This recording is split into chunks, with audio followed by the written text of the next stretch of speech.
એક સહનશક્તિ એ કોને કહેવી? તો જ્યારે આપણે કોઈક નોકરી કરતા હોય અને નોકરીના બોસ આવી અને જો આપણને વઢે તો આપણે એ સહન કરીએ. કેમ કે આપણે નોકરી કરવાની છે. માટે એ વ્યવહારિક એ સહનશક્તિ થઈ. જો કોઈ આપણી કંપનીમાં નોકરી કરતા હોય તો આપણો કંપનીનો માલિક આવી અને આપણને વઢે તો પણ આપણે સહન કરતા હોય છે. આ પણ વ્યવહારિક એ સહનશક્તિ થઈ.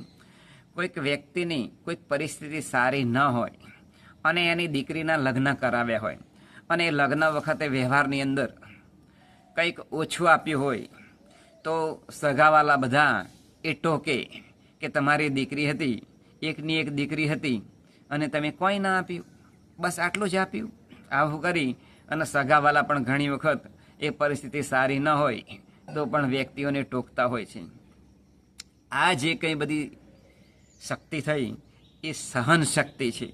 કારણ કે જ્યારે આપણે વ્યવહાર માટે સહન કરીએ છીએ, આપણા જીવનની અંદર ઘણું બધું સહન કરતા આવ્યા છીએ અને કરીએ છીએ, તો આ વ્યવહારિક સહન શક્તિ થઈ. જ્યારે સાત્વિક સહન શક્તિ, ગાંધીજીએ એ પોતે દેશ માટે એમને જેલની અંદર પૂરવામાં આવ્યા, એમણે માર ખાધ્યું. એટલે આ જે કંઈ ગાંધીજીએ સહન કર્યું છે દેશ માટે, એને એ સાત્વિક સહનશક્તિ કહેવાય.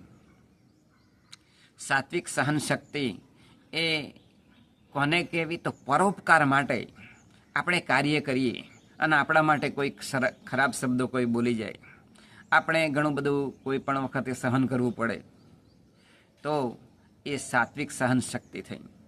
કે આપણે એ પરોપકાર માટે કાર્ય કરતા હોય અને ઘણા બધા વિઘ્નો પણ આવતા હોય, એની અંદર ઘણા બધા માણસોને પોતાની ક્ષમતા પ્રમાણે જે કંઈ કડવા વેણ કહી જાય અને જે વ્યક્તિ સહન કરે છે એને સાત્વિક સહનશક્તિ કહેવામાં આવે છે.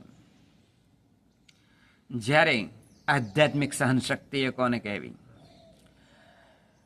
સંતો માટે કોઈક જ્યારે એ એમના માટે ઘસાતું બોલે, સારું ન બોલે, તો જે કોઈ વ્યક્તિ એ પોતાને જે ઈષ્ટદેવ માનતો હોય એના માટે પણ કોઈ સારું ન બોલે તો પણ સહન કરે. કોઈ પણ ગુરુવર્ય હોય